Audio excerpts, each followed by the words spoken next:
কোনো একজন মানুষ যদি বদ আমলের মধ্যেই সব সময় ডুবে থাকে, ওই মানুষের অন্তর কলব, এই কলবটাকে শয়তান ক্যাপচার করে নেয়। শয়তান যদি কোনো মানুষের কলবের মধ্যে জায়গা করে নেয়, ওই মানুষ ভালো কাজের দিকে আসতে তার মন চাইবে না, কোরআনুল কারীম পড়তে তার মন চাইবে না, মৃত্যুর কথা তার স্মরণে হবে না, সে ভালো কাজ করতে পারে না, দান খয়রাত করতে পারবে না, কৃপণতা আসবে। এজন্য কলব পরিষ্কার করার দুইটা আমল, এর একটা হচ্ছে কোরআনুল কারীমের তেলাওয়াত। আপনার আমার কলবের যে জংধরা কলকে যদি পরিষ্কার করতে হয়, কোরআনুল কারীমের তেলাওয়াত করতে হবে। আর দুই নম্বরে হচ্ছে মৃত্যুর কথা স্মরণ করতে হবে। এই দুই কাজ যদি করা যায় প্রতিদিন, তাহলে কলবের মধ্যে কোনো রকমের জং ধরে না, শয়তান কলবের মধ্যে আসতে পারে না। মৃত্যুর কথা স্মরণ করলে কি হবে? আল্লাহর কথা স্মরণ হবে, যে আমি মারা যাবো, আল্লাহর দিকে যেতে হবে, অটোমেটিক আল্লাহর জিকির অন্তরের মধ্যে চলে আসবে। আর যদি কোরআনুল কারীম তেলাওয়াত করেন, আল্লাহ সুবহানাহু ওয়া তাআলা কোরআনুল কারীম তেলাওয়াতকারীর অন্তরকে পরিষ্কার করে দেন। কোরআনের নূর দিয়ে অন্ধকার যে কলবের মধ্যে যা অন্ধকার জমা হয়, ওইগুলোকে কোরআনের নূর দ্বারা আল্লাহ রাব্বুল আলামিন হারিয়ে দেন। তো মৃত্যুর করা স্মরণ এবং কোরআনুল কারীমের তেলাওয়াতের মাধ্যমে মানুষের অন্তর পরিষ্কার হয়।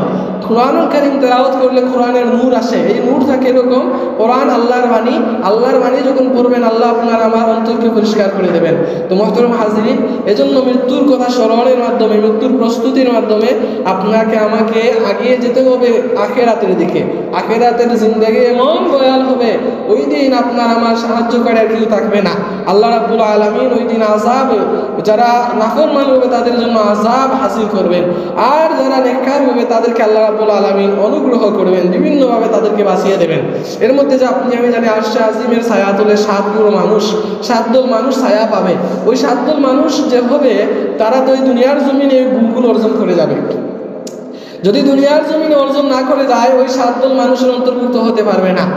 7 দল মানুষের অন্তর্ভুক্ত দুনিয়ার জমিন থেকেই ওই পর্যায়ে আমল করে যেতে হবে, তবে আল্লাহ রাব্বুল আলামিন কি করবেন? আরশে আজিমের ছায়া দেবেন।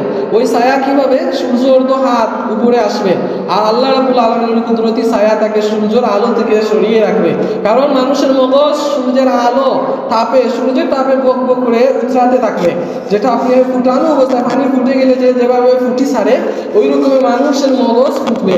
তো আল্লাহ সুবহানাহু ওয়া তাআলা আযাবগুলো থেকে ওই মানুষগুলোকে রক্ষা করবেন, যারা আরশে আজিমের ছায়া তলে কিভাবে আশ্রয় পাবে। তো অর্জনটাও দুনিয়ার জমিন থেকে করে যেতে হবে। হাউজে কাউসারের মালিক আল্লাহ রাব্বুল আলামিন তার হাবিবকে বানিয়েছেন। হাউজে কাউসার বলতে কি? একটা পানীয়, সুস্বাদু পানীয় আল্লাহ রাব্বুল আলামিন তার হাবিবকে দিয়েছেন, মুহাম্মদ সাল্লাল্লাহু আলাইহি ওয়াসাল্লামকে। ওই পানি যারা পান করবে, এই যে সূর্যের তাপ এত গরম, এত কিছুর যে পিপাসা আসবে, ওই পিপাসাটা আসবে না। ওই হাউজে কাউসারের পানি পান করতে হলে ঈমান ওই পর্যায়ে থাকতে হবে, আল্লাহর হাবিবের মহব্বত অন্তরে থাকতে হবে। যদি মুহাম্মদ সাল্লাল্লাহু আলাইহি ওয়াসাল্লামের মহব্বত না নিয়ে যান, তো মুহাম্মদ সাল্লাল্লাহু আলাইহি ওয়াসাল্লামের কাছ থেকে পানি কিভাবে পাবেন? তো আল্লাহ রাব্বুল আলামিন ইসলামকে এমনভাবে সাজিয়েছেন, পরিপূর্ণ জীবন ব্যবস্থা বানিয়েছেন, কেউ যদি ইসলাম মানে তাহলে তার জীবন সুন্দর হবে, আখিরাত উজ্জ্বল হবে।